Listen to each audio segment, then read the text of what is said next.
This is Geometry Unit 11, Lesson 8 on spheres. In a plane or a flat surface, the locus of points that are a given distance from a fixed given point is a circle. So think of it as putting it on a piece of paper.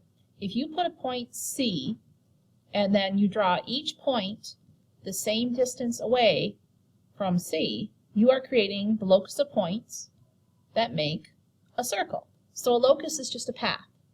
The fixed given point right here comes out to be the center of the circle, and the distance from the point that we went from each one of these creates the radius. So that is on a flat surface. Now, what if you're doing it in 3 dimensions, if you're doing it in space? If you are starting from a given point here, and you're going out in all directions the same value, you are creating a sphere, where the fixed given point is the center, and the distance to each of the points in space is going to be the radius. So when you're drawing a circle, that's just 2 dimensions. When you're doing a sphere, you're going in 3 dimensions, up, down, left, right, over, around, sideways. You're going every direction to create a sphere. Now let's look what happens when we intersect a sphere with a plane. And remember, a plane is just a flat surface. So if we have our plane here, that's the shaded part, and we have a sphere up here. We're pretending this is 3 dimensions.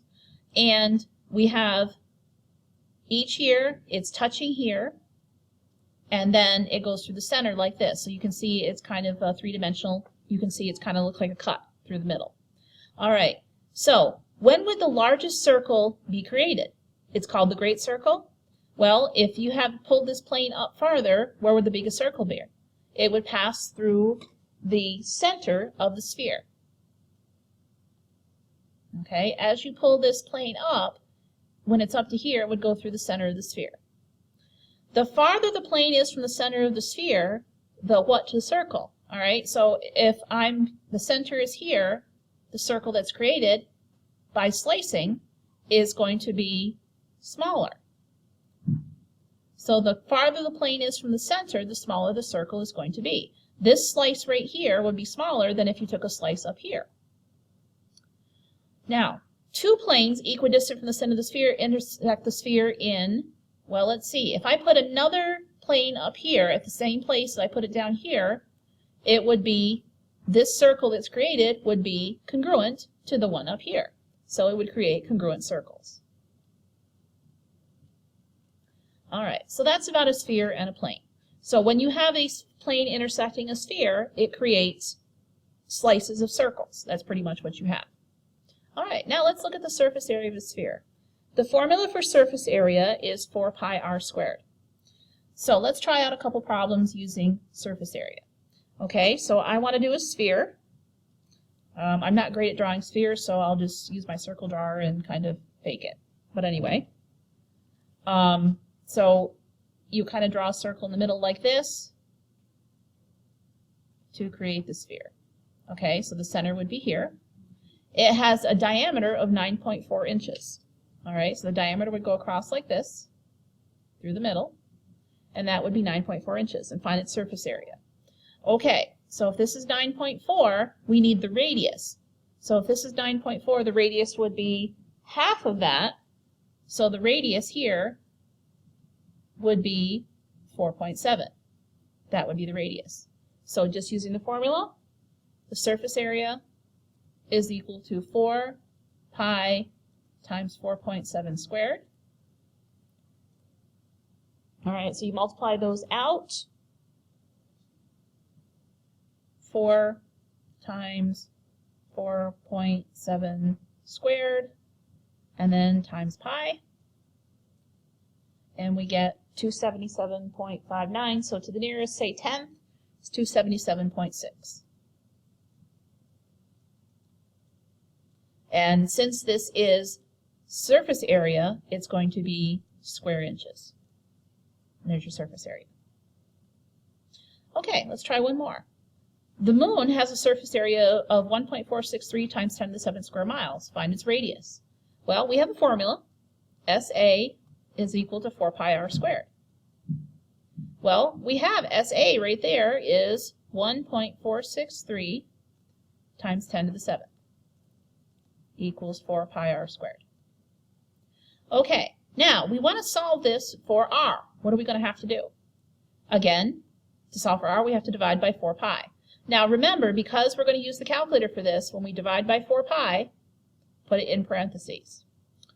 Okay, now to get r, we have r squared is equal to 1.463 times 10 to the 7th divided by 4 pi. To find r, we have to take the square root of both sides. Now, when you enter this in your calculator, you enter it just exactly as you see it. So we do the entire square root.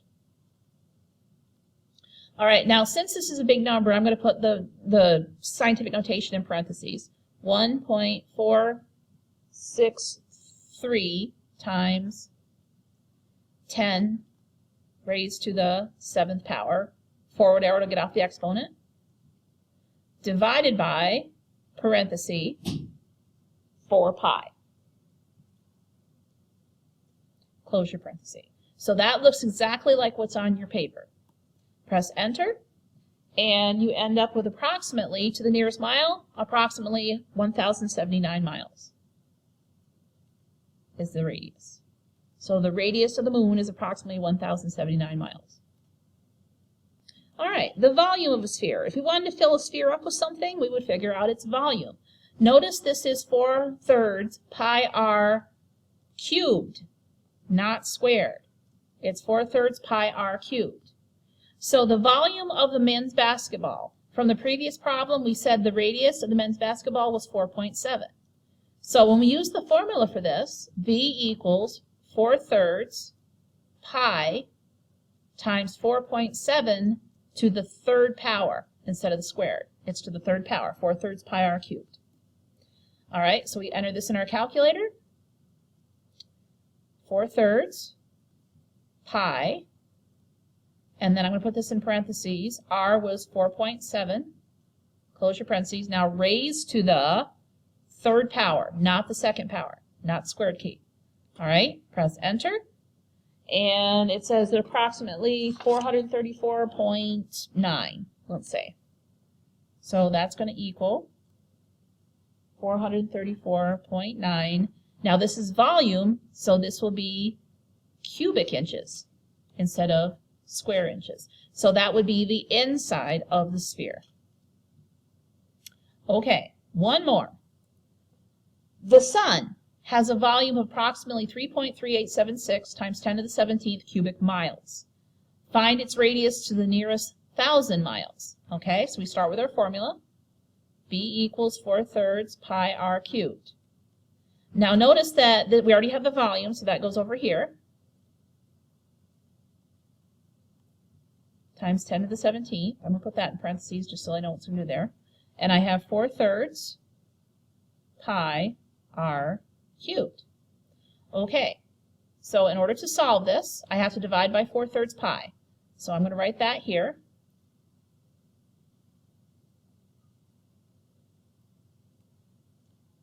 And I'm going to divide it by, in parentheses, 4/3 pi, and that will equal r cubed. Okay, now this is what's a little bit different. When we've had r squared, we had to take the square root. What do you think you have to do with r cubed? You actually have to do the cube root.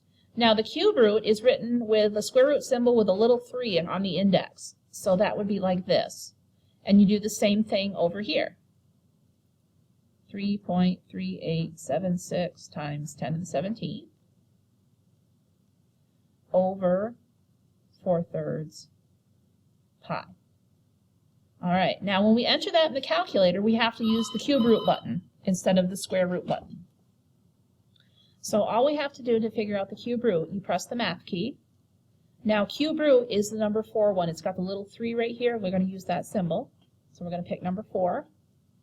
And then you enter it using your parentheses and everything as we just did. So the scientific notation is 3.3876 times 10 raised to the 17th power. And then to get off the exponent, forward arrow, close your parentheses, divided by parenthesis 4 divided by 3 pi, close your parentheses. So this whole thing should be under the cube root symbol. You press enter, and you end up with 432,448.6095, which is about, to the nearest 1,000 miles, 432,000 miles, approximately. So there we go. So that is the volume. So we have surface area and we have volume of a sphere.